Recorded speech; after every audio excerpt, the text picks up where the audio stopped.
checked, and obviously the result of this Mentimeter will be shared with all participants.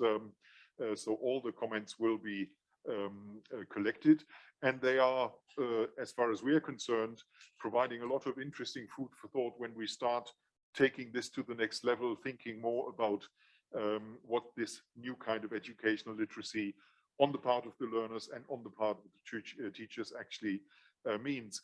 But just browsing through the comments, I stopped the scrolling now because there are obviously a lot more comments there. There are a couple of interesting sort of tendencies in this. I mean, first of all, if you look at the one on the right-hand side, from my perspective, a lot of statements from also the other groups confirmed that there will not be a simple going back to the old ways, that there will be a rethinking of learning spaces, learning context, etc., as we discussed so far. And very importantly, again,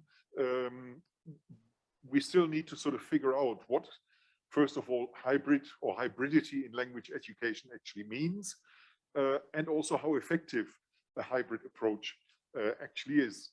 And obviously hybridity is more than just having half the class in the room and the other half somewhere in an online context.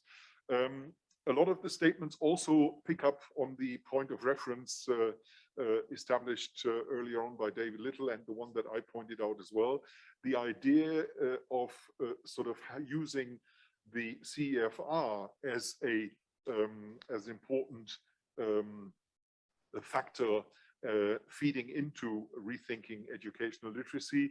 The comment here on the left, for example, talking about mediation, which of course is one of the agencies identified as key in this idea of learners as social agents in the CEFR, is something in there, and pointing out that all this needs to become part of teacher education.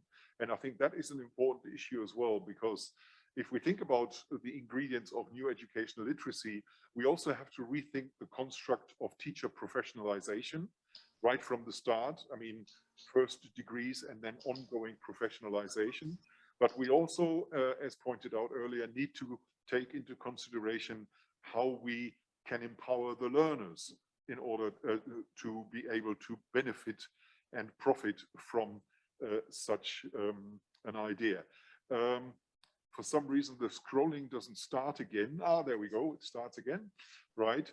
And as you see on the right-hand side, evolving changes need perspectives for both teachers and students, and need to take into consideration the needs and interests and fears, which is something I find interesting as well. There is a statement in there about building a kind of community of practice amongst teachers, rethinking assessment, and thinking more in terms of formative, supportive, summative assessment are aspects mentioned in here as well. And one which just came up in the scroll, we shouldn't rush things, and that I think is a very important point to be kept in mind. And the fact that we have been working on this survey for quite a while and are planning to follow up on the survey and process this into further publications and possibly follow-up projects, I think is indicative of the fact that we're in no way trying to rush anything, but we're carefully rethinking what might be a proper course of action to basically continue discussing the idea of educational literacy for the post-pandemic, or for the post-current pandemic, let's call it that, times. And I think that is all we have to say at the moment. Obviously, there's a lot more in the statements. They will all be shared with you, and you might also want to know that we add these gradually to the corpus of statements, comments, and evidence that we are collecting.